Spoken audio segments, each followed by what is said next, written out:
Boa noite a todos. Feliz Ano Novo. Que todos nós tenhamos um ano muito abençoado.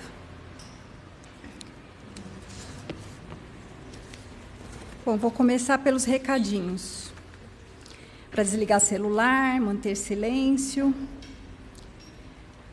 Aí, que a gente possa utilizar mais os recursos que a Casa Espírita oferece, como atendimento fraterno, a água fluidificada, a caixinha de vibrações, colocar o nome de quem a gente gostaria que fosse auxiliado. Tem uma caixinha também de sugestões com temas e observações sobre as tarefas. Fazer o Evangelho no lar. Participar e compartilhar as palestras e participar dos cursos. Bom, como lembrete também, esse núcleo, ele tem como objetivo principal o estudo e a prática dos ensinamentos trazidos por Jesus Cristo. Ele é o Senhor desta casa. Ele é quem nos cura e dele vem a nossa salvação. Em todas as nossas reuniões, ressaltaremos a frequência ao núcleo, a prática do Evangelho no lar, a observação e prática de condutas cristãs, que são a base para o progresso do espírito encarnado.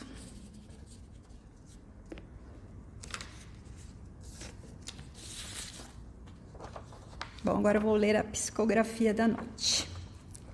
Singelo atendimento. Eu duvido que você me ache. Estou aqui há um tempão escondida, espiando tudo o que aqui acontece, dobradinha bem no canto. Falaram que eu poderia levantar e sentar, falar o que eu quisesse. E aqui estou. Acho tudo tão estranho, porém, entendo que cada um é ajudado no que é preciso. Mas eu não sei como vocês poderiam me ajudar. Então eu fiquei quieta e paradinha ali naquele canto. Eu acho que morri e não tem mais o que fazer. Eu sou nova ainda. O que vou fazer para voltar a viver? Para ver a minha família? Uma moça me fala que posso ficar com as outras crianças e jovens e que serei orientada sobre tudo e não ficarei sem ver minha família. Então, se é assim, eu aceito sair de onde estava e ir com ela. Falam que Papai do Céu não me esqueceu e que eu preciso rezar para que ele sempre me ajude. Vou indo. Tchau. Bem bonitinha, né? Então, tá bom. Então, agora vamos para a nossa prece.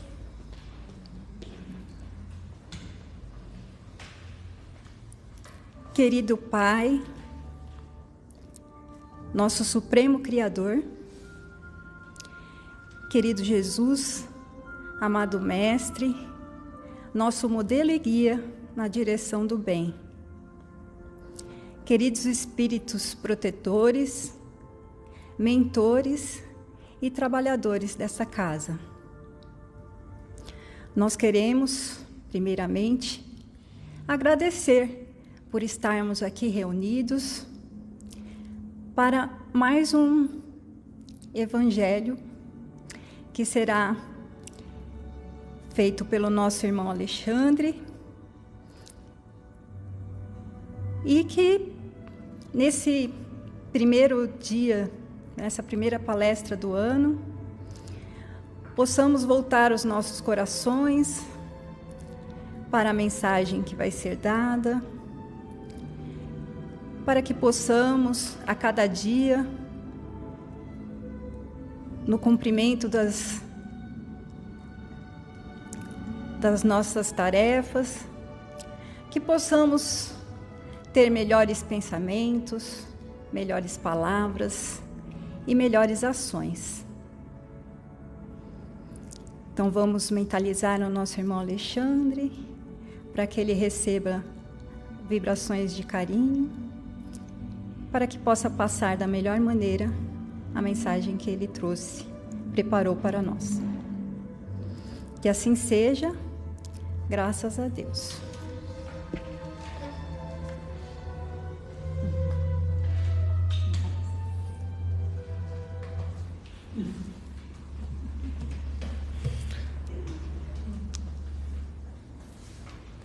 Boa noite a todos. Boa noite. Espero que todos estejam bem, né? Vamos começar mais um ano aqui na nossa casa. Acredito que seja a primeira atividade do ano, né? Acho que não teve mais nada hoje ainda, então vamos inaugurar a casa com bastante empenho, né? E o evangelho que a gente propôs hoje é o que é conhecido como o joio e o trigo, né? Ou o trigo e o joio, dependendo aí. E é no evangelho de Mateus, capítulo 13, tá? E então no evangelho fala assim: outra parábola Jesus lhes propôs, dizendo: o reino dos céus assemelha-se a um homem que semeou boa semente em seu campo. Enquanto, porém, dormiam os lavradores, veio o inimigo dele e semeou por cima joio por entre o trigo e foi embora. Quando, pois, cresceu a erva e produziu fruto, apareceu também o joio. Chegando os servos do dono da casa, disseram-lhe: Senhor, não semeaste boa semente em seu campo? De onde então vem o joio? E o Senhor respondeu-lhes: um homem inimigo fez isso. Os servos disseram-lhe: queres então que vamos colhê-lo? E este respondeu: não, porque colhendo o joio, vós também arrancareis juntamente com ele o trigo. Deixar crescer ambos até a colheita, e na época da colheita direi aos ceifeiros: colhei primeiro o joio e o amarrai em feixes para queimá-lo, mas o trigo recolhei-o ao meu celeiro. Então essa é a parábola, né, que Jesus propôs. As pessoas que estavam ouvindo ele. Esse capítulo 13 tem várias parábolas. Tem essa do joio e do trigo, tem a parábola do semeador, que também é muito conhecida, né? Tem algumas parábolas nesse capítulo 13. E, para variar, pouca gente entendeu, né? Então o pessoal ficou ali pensando ali, o que será que quer dizer isso aí? Então, continua, né? Tendo então deixado as turbas, que são aquelas multidões, né, que ouviam ele, veio para casa. E, aproximando-se dele os seus discípulos, disseram-lhe: Senhor, explica-nos a parábola do joio e do trigo. E Jesus, respondendo, disse: o semeador da boa semente é o Filho do homem. O campo é o mundo. A boa semente são os filhos do reino, e o joio são os filhos do mal. O inimigo que semeou é o adversário, e a colheita é o término da era. Os ceifeiros são os espíritos mensageiros. Então, como é colhido o joio e queimado no fogo, assim será no término do ciclo. Enviará o Filho do Homem seus mensageiros, e recolherão de seu reino todas as pedras de tropeço e os que agem ilegalmente, e os lançarão na fornalha de fogo. Aí haverá choro e ranger de dentes. Então os justos brilharão como o sol no reino do Pai deles. Quem tem ouvidos, ouça. Aí a gente ouve, né? E a explicação ela fica até mais misteriosa do que a própria parábola, né? Pô, o que Jesus quer dizer com isso daí, né? Aí a gente fica ali elucubrando, né? Tem algumas pessoas, por exemplo, que falaram que é o dia do juízo final, né? Todo mundo conhece, é um mito, né? Cristão. que vai ter um dia que o mundo vai acabar, aí os bons vão ficar com Deus e Jesus Cristo, e os maus vão para o inferno. Isso é o que diz algumas doutrinas cristãs, né? Católica, algumas doutrinas protestantes, né? Então, alguns interpretaram dessa maneira, que é bem, né? Dá medo, né? Porque ninguém quer ir para o inferno, né? A gente quer ir para o céu, né? Então, vamos só retomar qual que foi a situação, né? O que Jesus está falando? Tinha um homem que tinha um campo, aí os lavradores prepararam a terra e jogaram as sementes de trigo. Aí à noite, quando os lavradores foram dormir, um inimigo veio e semeou joio. E eu não sei se alguém teve... Eu tive essa curiosidade hoje, né? De ver como é que é o joio e como é que é o trigo, né? Então você vê que realmente, claramente, você consegue diferenciar uma planta da outra. Porque o trigo ele fica assim, um raminho com umas espiguinhas bem pequenininhas, e o trigo fica aquela coisa grande assim, pontuda, né? Igual a gente já viu, né, em foto, em desenho. Só que quando já está maduro, né? Então o trigo ele fica mais alto, né?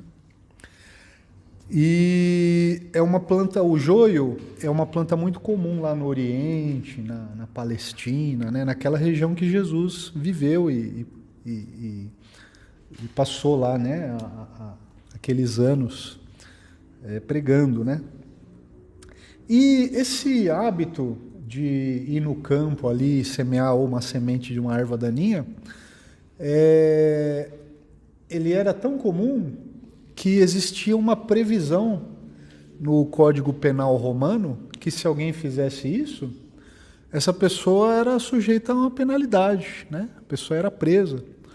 Então, é uma prática muito comum naquela época e até hoje, né? Dizem aí que essa ferrugem que ataca os pés de café que tem aqui no Brasil foi trazida de fora, né? Ela não é do Brasil, ela era de outros países aí, né? Então tem, né, sabotagem agrícola, vamos dizer assim, né? Até hoje isso acontece, e naquela época já acontecia, né? E as parábolas, né, elas são um método de ensino muito utilizado desde a antiguidade, né? Desde até muito tempo antes de Cristo. Os profetas lá do Antigo Testamento, né? Porque quando a gente fala Antigo Testamento, muitas vezes a gente não tem noção do tempo, né? Mas Moisés, por exemplo, 1.200 anos antes de Cristo. Então, é metade do tempo que Cristo tem de Cristo para nós. Então, Moisés para Cristo, 1.200 anos, né? E antes de Moisés existiam outros profetas ainda. Abraão, por exemplo, estima-se 5.000 a 5.500 anos antes de Cristo. E esse método de se falar histórias, de ter um ensinamento ali na parábola, né, numa história, lá no Oriente era disseminado. Quem aqui já ouviu falar daquele livro As Mil e Uma Noites, né? Então, era um método muito comum dos mestres, dos professores, dos profetas do Oriente, ensinarem seus alunos através de parábolas. Então, você tem uma história, aí através daquela história você quer dar algum ensinamento moral ou religioso para alguém, né? Talvez se Jesus estivesse hoje em dia aqui com a gente, ele ia dar uma outra, né? Ele ia falar, havia um homem que tinha comprado um celular para auxiliar ele nas palestras. Só que ele se embrenhou e começou a ver um monte de besteira, de videozinhos engraçados, de coisas inúteis. E passou o tempo e chegou a hora da palestra e ele não tinha preparado. E daí o diretor de doutrina da casa ficou muito chateado e não escalou ele mais para dar palestra. E aí houve choro e ranger de dentes. Né? É um ensino moral, é o quê? Ele pegou uma coisa lá comum da época e trouxe um ensino para dizer, olha, se você tem uma palestra para fazer, para de ficar vendo besteira no celular. Desliga essa porcaria e prepara a palestra. Né? Então, a parábola do celular, vamos dizer que Deus aí me deu um alívio, né? Não estou querendo fazer brincadeira, mas poderia ser algo, né? Se Jesus fosse pregar hoje em dia, ele iria usar coisas comuns do nosso dia a dia que todo mundo pudesse entender. E como a sociedade da época era agrícola, todo mundo ia conseguir entender essa parábola, né? Porque as pessoas sabiam o que era semear, sabiam o que era uma planta, uma outra, né? Eu admiro muito, né, as pessoas que conseguem, né? Ela vê uma árvore e fala, isso aqui é pé disso, pé daquilo, essa folha é não sei o quê, essa verdura. Eu não sei nada, né? Eu cresci na cidade e a gente perdeu esse conhecimento. Nós não sabemos mais os nomes das árvores, das plantas, dos animais, né? Tem gente que só de ouvir um canto de um passarinho, ele sabe dizer qual é o passarinho que está cantando. A gente não tem, eu pelo menos não tenho a mínima ideia, né? Não sei se é grande, pequeno, etc. E então vamos tentar entender essa parábola, né? Então vamos pegar do jeito que Jesus Cristo explicou lá para os discípulos. Então ele fala, o semeador é o filho do homem. O Filho do Homem é como o próprio Jesus Cristo se autodenominava, né? Ele falava que ele era o Filho do Homem. Então o que ele falou? Eu estou semeando aqui no campo. Aí ele fala, o campo é o mundo, é o nosso planeta. Então, eu, Jesus Cristo, estou semeando aqui. Semeando o quê? Os ensinamentos, o que ele está ensinando. Você não gostaria que fizessem isso aí que você quer fazer para você? Então você não faz. Você gostaria que fizessem isso para você? Então você faz. Como é que você pode olhar o cisco no olho do outro e não ver a trave no seu próprio olho? E assim por diante, né? Tem muitos ensinamentos ali no Evangelho de Jesus Cristo. Essas são as sementes. Aí ele fala, a boa semente são os filhos do reino. O que é um reino? Um reino a gente pode entender hoje em dia como sendo um país, né? Naquela época não tinha democracia, né? Era o rei lá. Se você não abaixasse a cabeça quando o rei estava passando, você era morto, né? Então, os locais ali eram reinos. Hoje em dia nós temos políticos, né? Que são eleitos ali. Dependendo também da pessoa, se ele achar que você falou alguma coisa dele, ele manda te prender também, etc. É a mesma coisa, não mudou muito, né? E em outros países você é literalmente morto mesmo, né? Se você desafia o governante lá. Não estou falando 2000 anos atrás, não. Estou falando século XXI no planeta Terra, né? Então, o que são os filhos do reino de Deus? São pessoas, são cidadãos que seguem as regras do reino de Deus. Estes são os filhos do reino de Deus, né?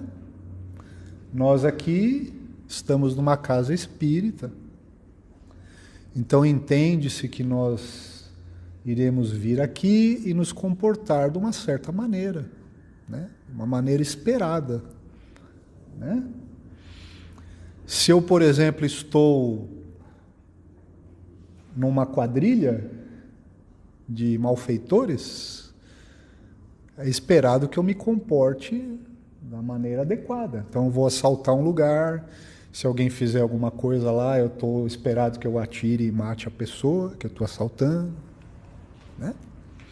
Cada local que eu estou tem a sua moral, a sua regra. Seja uma casa espírita, seja um país, seja uma prisão, seja numa facção criminosa. Se eu saio ali daquelas regras, eu tenho punições previstas, né? Então é esperado que eu me comporte de uma determinada maneira. Isso caracteriza um membro de uma certa comunidade. Porque se eu não me porto daquela maneira que a comunidade espera, algumas coisas acontecem. Por exemplo, eu sou expulso daquele local, daquela comunidade. Eu sofro consequências. Então, os filhos do reino de Deus, é esperado que nós nos comportemos de uma determinada maneira, né? Esse é o trigo. E o joio? Jesus Cristo fala também, os joios são os filhos do mal. Então, são o quê? São aquelas pessoas que não se comportam daquela maneira esperada dos filhos do reino de Deus. Mas como que é esse comportamento esperado? Está escrito ali no Evangelho, né? Aquilo que eu falei lá. Pega o Sermão da Montanha, está lá. Bem-aventurados os mansos e pacíficos, bem-aventurados os misericordiosos, bem-aventurados os pacificadores, bem-aventurados os que têm fome e sede de justiça. Tem vários comportamentos ali esperados dos filhos do reino de Deus, né? Daí ele fala a colheita. O que é a colheita? É o fim de um ciclo. E podem ser vários esses ciclos, né? Pode ser até o fim de uma era planetária inteira. E daí a gente acessa um pouco o conhecimento da doutrina espírita. Ele fala que os planetas também evoluem. Então os planetas começam com planetas primitivos, depois de planetas primitivos eles se tornam planetas de provas e expiações, que é o nosso caso aqui. Aí eles passam para planetas regeneradores, superiores e divinos ou celestes. E cada um tem a sua característica, né? A Terra, quando era um planeta primitivo, ela não tinha nem vida racional aqui vivendo, né?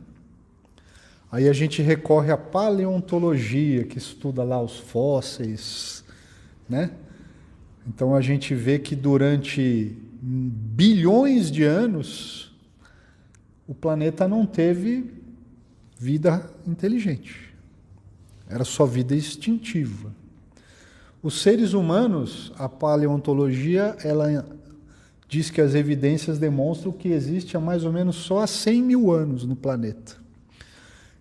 Estima-se que a Terra tenha 5 bilhões de anos. Então, 5 bilhões em relação a 100 milhões é 0,02% do tempo de existência do planeta. Então seria algo assim, num ano, a gente está ali nos primeiros 5 minutos do ano. Tem mais o ano inteiro ali, né? Ou, quer dizer, o contrário, né? A Terra surgiu e agora a gente está em 31 de dezembro, às 11h55 da noite. Esse é o tempo que o ser humano existe na Terra, né? E ele fala que os ceifeiros são os espíritos mensageiros, né? E algumas doutrinas cristãs chamam esses espíritos de anjos, porque a palavra anjo, ela literalmente significa mensageiro, né? A palavra anjo, a etimologia. Assim como o Cristo significa Salvador, né? O Salvador, Jesus, o Cristo. Porque o nome dele não era Jesus Cristo, né? O nome dele era Jesus. Depois que chamaram ele Jesus, o Cristo, e a gente chama de Jesus Cristo, né? Então, anjo quer dizer mensageiro. E nós, na doutrina espírita, nós entendemos, né, nos foi revelado, que são nada mais, nada menos que espíritos mais evoluídos do que nós, né, que já atingiram um grau de evolução maior. Então, eles é que vão fazer essa separação aí, né? E daí a gente, né, juntando então essas informações do Evangelho que Jesus passou com o que a gente conhece da doutrina espírita, a gente pode fazer alguns raciocínios, né? Então a gente vê que essa parábola, ela se aplica aqui ao planeta Terra, né? Em que depois, quando nós estamos saindo de um ciclo de planeta de provas e expiações e indo para um planeta de regeneração, o mal, ele deixa de predominar. Então, hoje em dia, no planeta Terra, o mal predomina. O mal eu posso entender como sendo o egoísmo humano, como sendo o orgulho humano, o materialismo, a busca desenfreada pelo prazer, a busca desenfreada pela riqueza, a busca do poder para subjugar as pessoas acima de tudo, e assim por diante. Em menor ou maior grau, todos nós temos isso. Não estou querendo ofender ninguém, mas se nós não tivéssemos, nós não estaríamos aqui no planeta. Nós estaríamos num planeta melhor, né? Então, se nós estamos aqui, é porque nós temos o mal dentro de nós. Não fiquem chocados, por favor, mas é verdade. Então, todos nós aqui temos, né? E por isso que nós estamos aqui. Quando nós, como planeta, conseguirmos não expurgar o mal, mas deixar que o bem predomine ao invés do mal, aí o planeta irá se tornar um mundo de regeneração.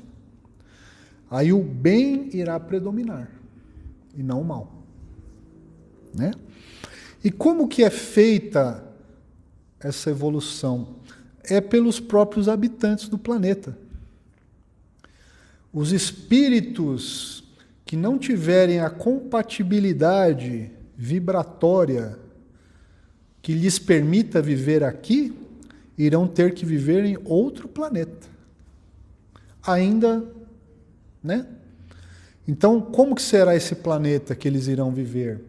Irá ser igual à Terra de eras atrás. Vai ser um planeta, como eu falei aqui, que tem rei, que tem câmaras de tortura, calabouços, penas cruéis, né?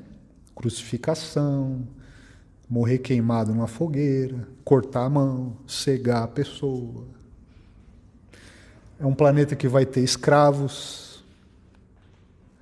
Um planeta em que se explora o próprio homem pelo homem. Não é novidade nenhuma, né? Todos nós passamos por isso no planeta Terra. Então ele vai para esse planeta aí, que é compatível com a vibração dele, né? É compatível com o jeito que ele enxerga o mundo. E como que é feito isso? Os trabalhadores, os espíritos superiores, de uma maneira automática quase, direcionam esses espíritos para esses outros planetas mais primitivos. Tem um livro muito interessante chamado Os Exilados de Capela, que conta justamente esse processo. Um planeta que orbitava uma estrela na constelação de Capela. Esse planeta ele subiu, né, de categoria, ou seja, não era mais de prova e expiação, virou um mundo de regeneração. Aqueles espíritos ali que estavam vivendo naquele planeta foram realocados para o planeta Terra. Eles tinham o mal predominante dentro deles, mas eles já tinham um avanço científico muito grande. Então, quem foram estes espíritos que vieram para cá? Foram os construtores das pirâmides do Egito, foram os construtores dos grandes canais lá de Roma, foram aqueles que formaram grandes impérios, foram os grandes filósofos gregos do passado. Foi né? Aí eu estou chutando, foi Pitágoras que descobriu ali. Como que eu descubro ali qual é a circunferência de um círculo utilizando uma régua e um compasso? Porque é uma pessoa que ele inventou um negócio que hoje em dia a gente não consegue nem aplicar, né? A pessoa está lá, o triângulo, o retângulo, ó, tem a hipotenusa é tanto, o cateto é tanto, quanto é o outro cateto. Aí a gente vai lá, erra, não consegue, não sabe calcular o negócio. Um negócio que o cara criou ali 5.000 e tantos anos atrás. Quer dizer, de onde que ele trouxe essa informação, né? Então eram espíritos já avançados intelectualmente, na inteligência, na técnica, na engenharia, na ciência, mas ainda tinham um mal predominante. Como nós, né? Hoje em dia, nós temos aqui um aparelho aqui, que tem aqui 10 por 5 centímetros, que nos permite falar com qualquer pessoa do planeta via um vídeo. Eu consigo ver a pessoa do outro lado, falar e tal. Parece maravilhoso. Já imaginou um celular na época de Jesus? Você mostrando, ó, tá vendo? Você filma. Fala aí uma coisa, ó, tá vendo? Você falou isso aqui. Ó. A pessoa ia falar, nossa, isso aí é uma coisa divina, né? É um aparelho que deve ter vindo de Deus, né? Só que ao mesmo tempo, como eu falei, hoje no planeta Terra, no século XXI, temos ainda tiranos, temos ditadores, temos guerras, temos facções criminosas e assim por diante. Então, é feito um expurgo, né? Essas pessoas não podem mais permanecer aqui no planeta. Isso também ocorre, por exemplo, com povos, né? Com civilizações. Onde está o Império Romano, por exemplo? Para quem tem curiosidade, o Império Romano durou 1.500 anos. Ou seja, 3 vezes mais do que o Brasil existe, né? Onde estão? Você vai lá, tem um monte de pedra, tem... Né? Os fariseus, por exemplo, lá, que perseguiam Jesus, onde está esse povo aí? E tantos outros, né? Se você vai lá na Bíblia, tem lá filisteus, babilônios, sumérios, e tantos outros. Por que que eles desaparecem? Porque eles não têm mais utilidade evolutiva para os espíritos que iriam reencarnar naquela região. As ideias, os conceitos, as práticas, a cultura não serve mais. O próprio Cristo falou, tudo aquilo que não vem do Pai será arrancado e jogado na fornalha para ser queimado. Então isso acontece com civilizações inteiras, né? Os egípcios, a gente falou das pirâmides, né? Onde é que estão aqueles faraós, aquelas pessoas lá? Desapareceram. E é interessante porque esses grandes impérios, se você pega a literatura deles, sempre eles acham que eles nunca vão desaparecer, que eles vão ser eternos, né? E tem poemas glorificando aqueles impérios, glorificando os reis, os imperadores e tal. Pessoas que a gente não sabe nem o nome hoje em dia, né?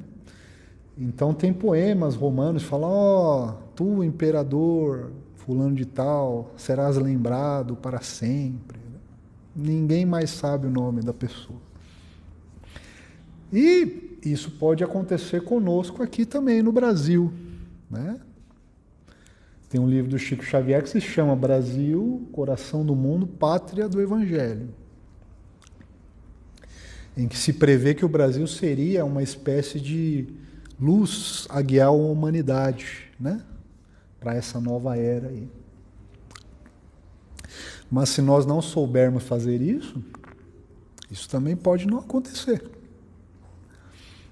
Onde começou o Espiritismo? Na França, né? Se você perguntar para um francês ali, na rua, em Paris, ali, eu posso apostar que ele não sabe quem é Allan Kardec. Um francês comum. Mesmo porque na França, hoje em dia, 50% da população se declara sem religião. Não acredita em nada. E começou lá.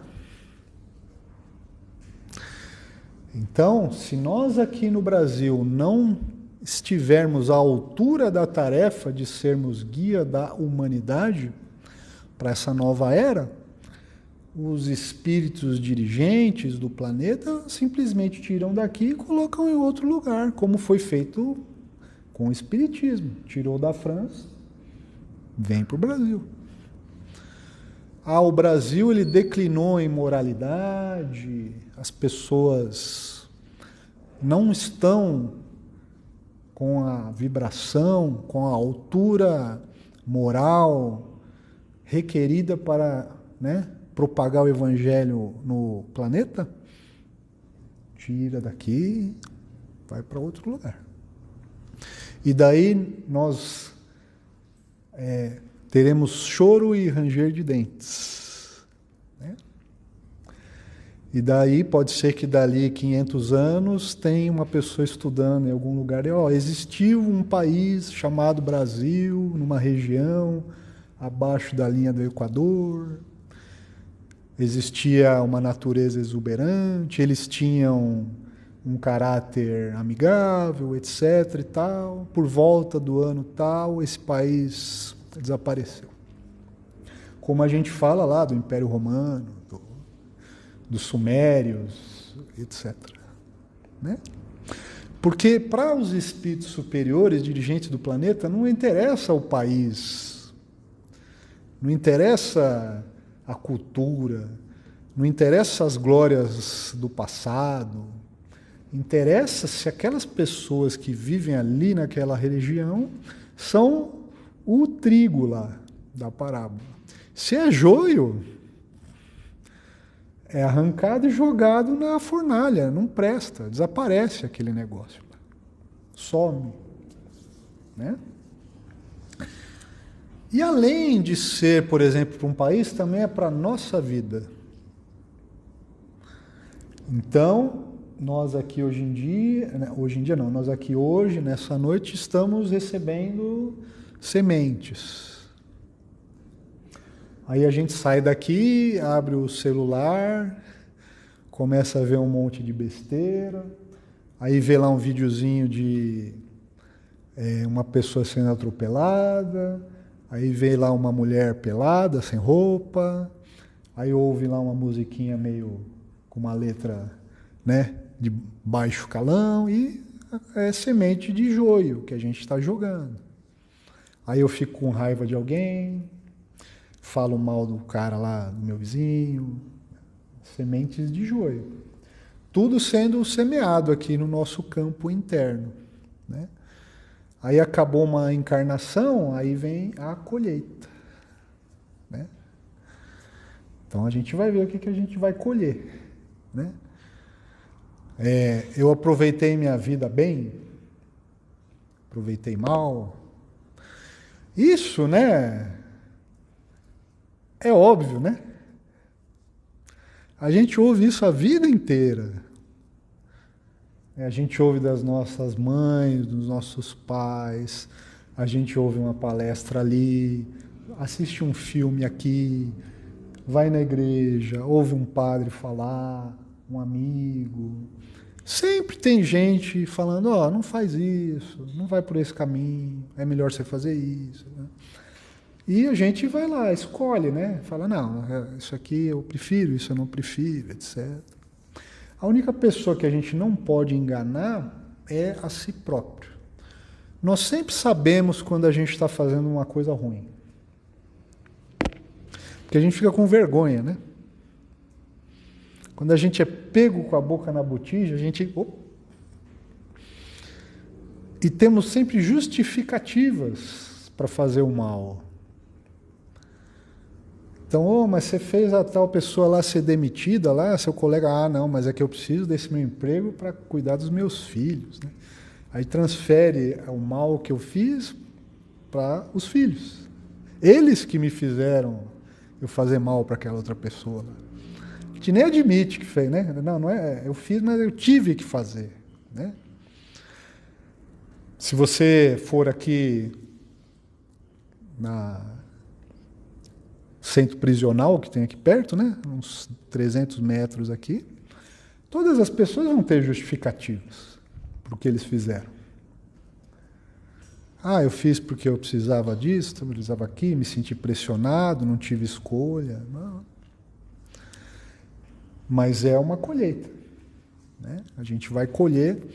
E diferente do sistema judicial, especialmente o sistema aqui do nosso país, não tem como escapar.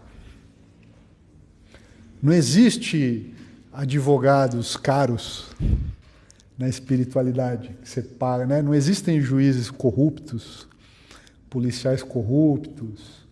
Isso não existe. Né? Porque quem julga somos nós mesmos. E a gente sabe que está errado. Porque nós temos uma partícula divina dentro de nós chamada consciência. E a nossa consciência, ela é justa à perfeição, porque ela é uma partícula divina. Então ela sabe quando você fez uma coisa errada ou certa. Para o certo também. Né? Por que a gente se sente tão bem quando a gente ajuda uma pessoa? Porque aquela partícula divina, ela sabe que você fez uma coisa boa. Então a gente se sente bem, a gente se sente embevecido. Por que a gente gosta tanto de ver aqueles videozinhos de... Né? Apesar que hoje em dia tem até gente que se filma, né, escolhe um mendigo lá, olha aqui, eu tô, né? Mas esse julgamento é pessoal, né? Não é Deus que está numa cadeira ali e fica ali pondo o dedo na sua cara, dizendo, você fez isso, portanto... E a nossa doutrina, ela dá um consolo a mais, porque nós sabemos, né, que nós não vamos para o inferno. Nós sabemos que nós temos a oportunidade de retornar e reparar aquele erro. Né? Por isso que nós chamamos a nossa doutrina de consoladora. Porque se eu soubesse que eu ia para o inferno, não tinha escapatória, eu não tenho motivação nenhuma para mudar. Não é? Eu já sei que eu vou para o inferno mesmo. Igual quem gosta de futebol. Eu estou perdendo de 5-0 ou de 1-0, é a mesma coisa. Então, né? Mas a doutrina espírita, ela ensina que nós temos oportunidades de reparar os erros, tá? Passei muito do horário, peço desculpa. Espero que o ano aqui de 2024 seja feliz para todos, tá? Que nós possamos continuar nos vendo aqui sempre, que a nossa casa continue aberta, com as pessoas vindo, e que a gente possa falar sempre coisas boas na medida da nossa própria evolução, tá bom? Muito obrigado e até a próxima.